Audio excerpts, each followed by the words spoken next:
नमस्कार। अपना उत्तराखंड में आप सभी का स्वागत है। मैं हूं नीरू। करते हैं खबरों की शुरुआत। तो उत्तराखंड बोर्ड का रिजल्ट अब से कुछ देर में घोषित किया जाएगा।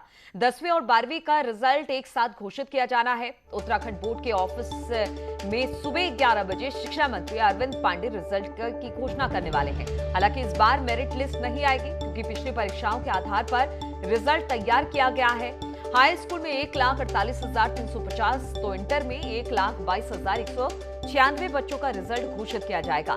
सुबह 11 बजे रिजल्ट घोषित होगा, जिसे ऑनलाइन भी देखा जा सकता है। ऑनलाइन uaresult.nic.in और www.ubse.uk.gov.in पर छात्र अपना रिजल्ट देख सकते हैं।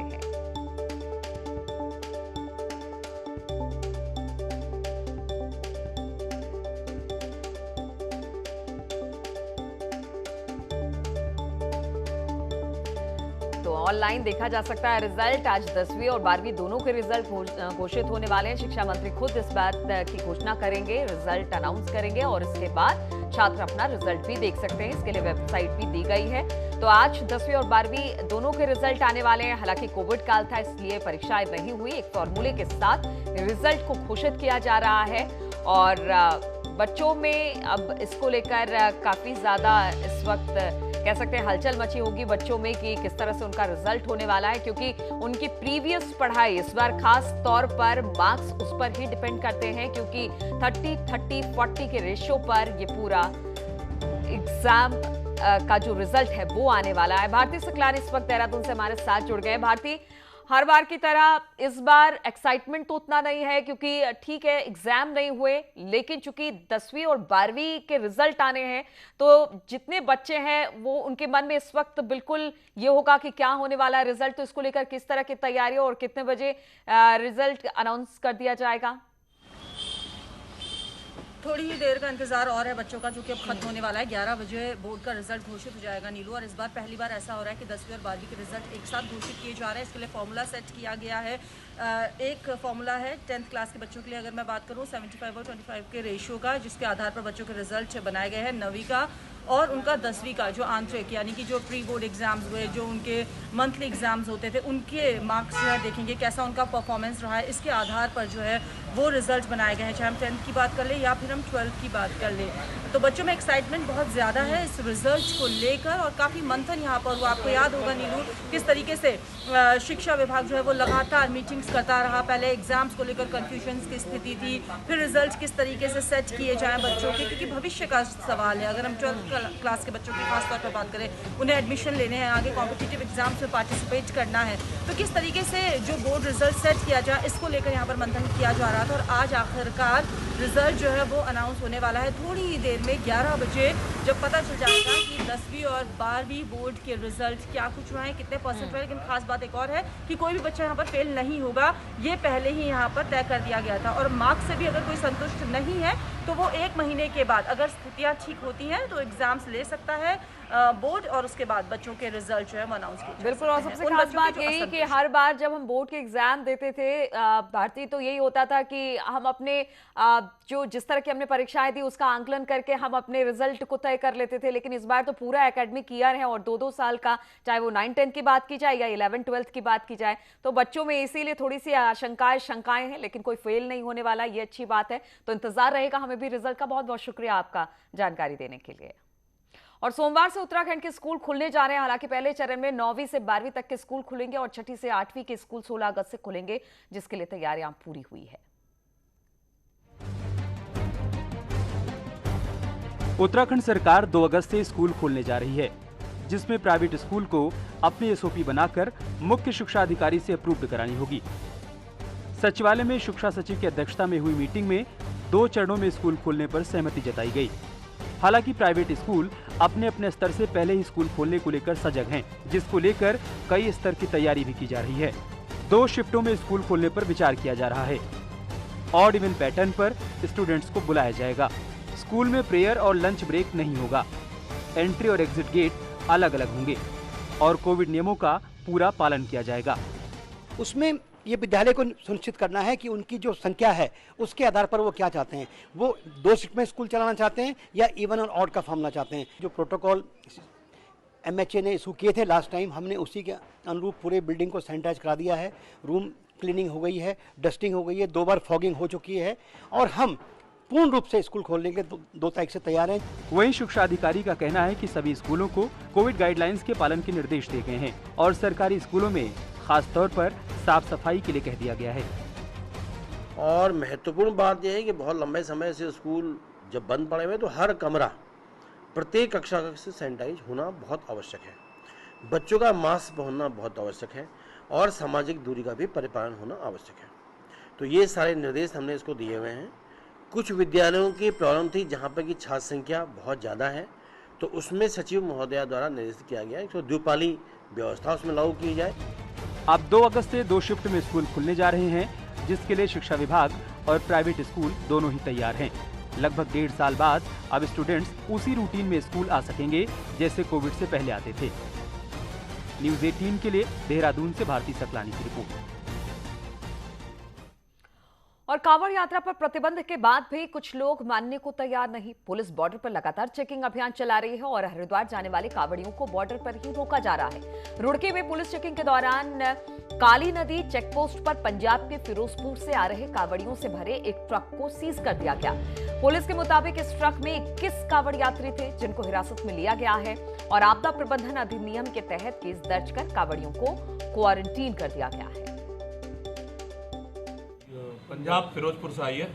इसमें 21 लोग हैं जो प्रॉपर यहाँ से नाका हरियाणा से, उत्तर प्रदेश से और लास्ट नाका उत्तराखंड का पार करके आए। हमने इनको रोका, समझाया, उसके बाद इन्होंने नाका पार किया।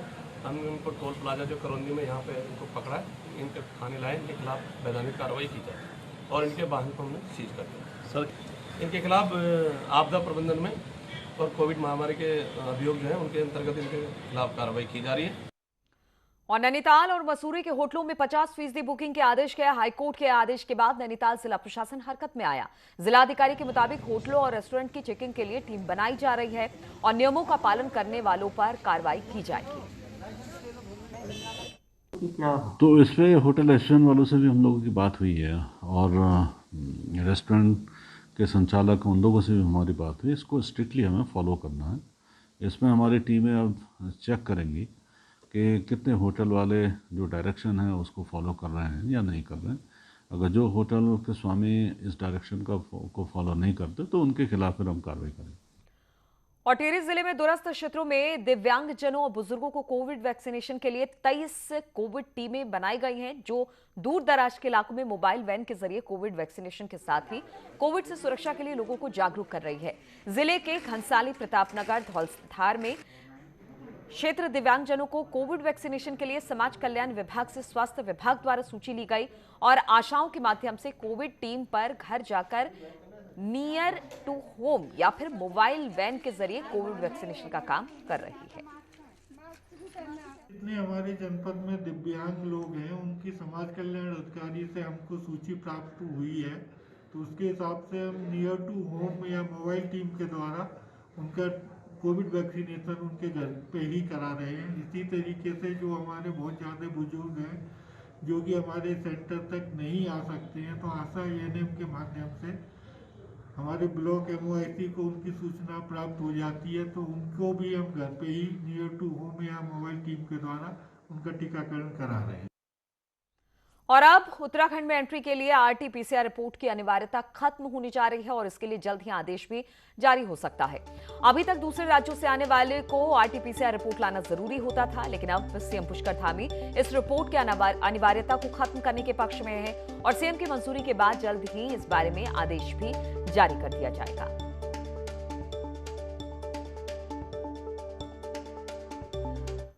नेपाल की कोविड रिपोर्ट को भारत ने मानने से इनकार कर दिया है। असल में बीते दिनों SSB ने सूचना दी कि नेपाल से भारत आने वाले फर्जी रिपोर्ट दिखा रहे हैं।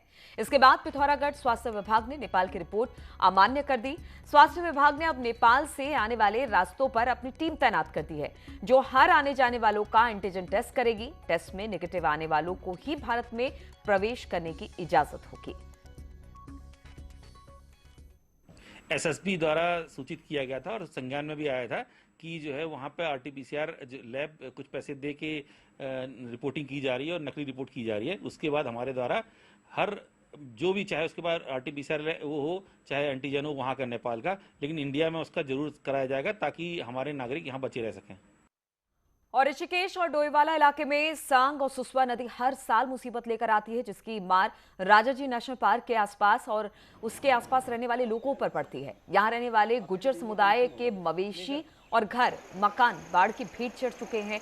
तटीय इलाके के लोग हर बार प्रशासन से तटीय इलाकों में सायरन लगाने की गुहार लगाते हैं, जिससे बाढ़ की चेतावनी मिल जाए और लोग सुरक्षित स्थान पर चले जाए, लेकिन प्रशासन इस पर कोई ध्यान नहीं दे रहा है। जी दूधी से चलती है। ये पिछली बार में हमारी गाय ऐसे बह गई, बढ़िया वाली गाय लाई, 50,000 की गाय लाई और ऐसे नदी आई, एकदम कुछ पता नहीं चला, उसको बह के चली गई। पत्र लिखा है और उसमें मांग करी है कि इसमें सिंचाई विभाग अथवा आपदा प्रबंधन अथवा SDRF के फंड से इसमें तत्काल सायरन की व्यवस्था कर दी जाए ताकि लोगों को सचेत समय रहते सचेत किया जा सके। और रुकेंगे यहाँ पर छोटे से ब्रेक के लिए, फौरन हाजिर होते हैं।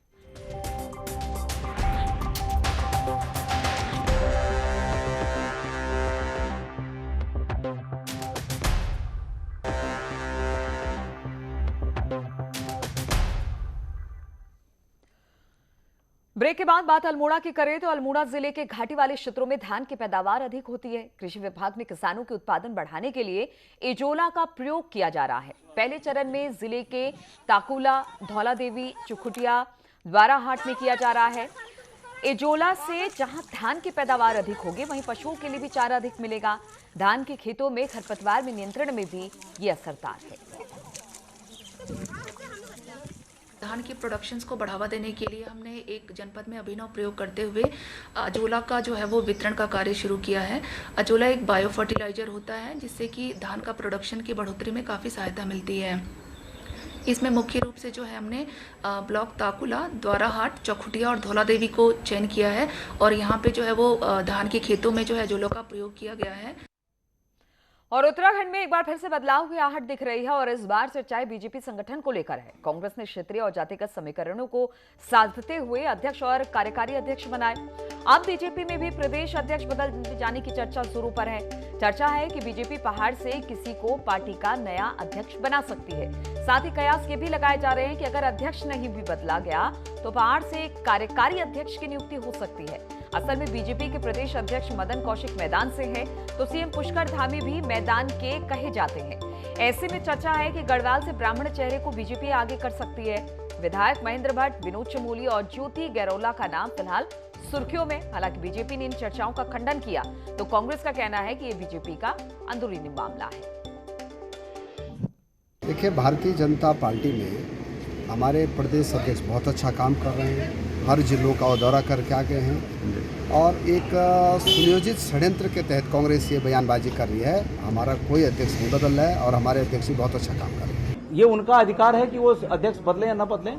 अगर हम हवा भी दे रहे हैं और वो नहीं बदलना चाह रहे हैं तो बहुत खूब, हमें कोई आपत्ति थोड़ी है। लेकिन ये उन्हीं के कैंप से ये खबरें आई।